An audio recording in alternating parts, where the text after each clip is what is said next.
La rivière du Bras-du-Nord.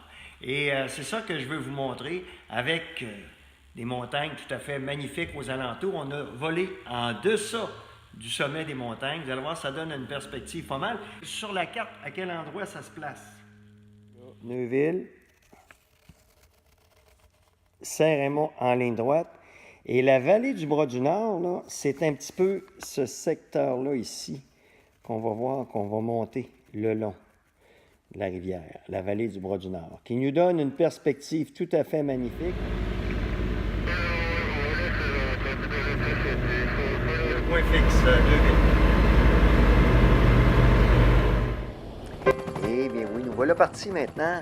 Le décollage est fait. On va tourner en bout de piste vers le nord. Un vol qui peut sembler tout à fait anodin quand on regarde ça comme ça, c'est à l'air relativement plat. Je vous parlais que les couleurs étaient passablement parties, mais attention, nous voici à l'entrée de la vallée du Bras-du-Nord. Cette petite rivière-là est la rivière du Bras-du-Nord. C'est la jonction entre la vallée du Saint-Laurent et le plateau laurentien.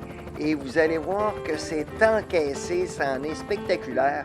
Plusieurs sommets culminent à plus de 2000 pieds, alors ce qui nous vaut quand même une perspective intéressante.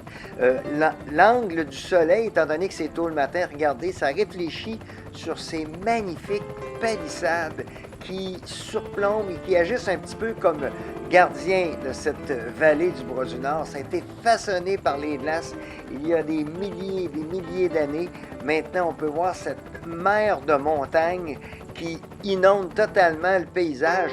C'est, à mon sens, un bonbon pour l'œil et vraiment quelque chose de beau à voir. Quand on le survole, il y a une impression de grandeur, à savoir qu'on se trouve très petit là-dedans.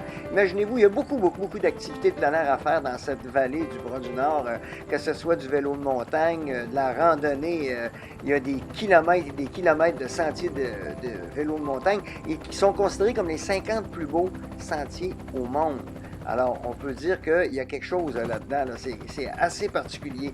Mon but ultime, c'est un petit peu de vous la faire survoler pour vous montrer en même temps les beautés d'un paysage quand Galerno décide de l'éclairer en matinée relativement tôt pour avoir un effet de profondeur avec les ombres. Et c'est un refuge pour la faune. Vraiment, là, il y a toutes sortes d'animaux qui sont là. C'est à voir, à visiter. Puis je vous montre une belle petite passerelle piétonnière. On aura l'occasion de vous montrer des images à partir du sol pour se rendre à cette magnifique chute qu'on appelle la chute de l'Indien.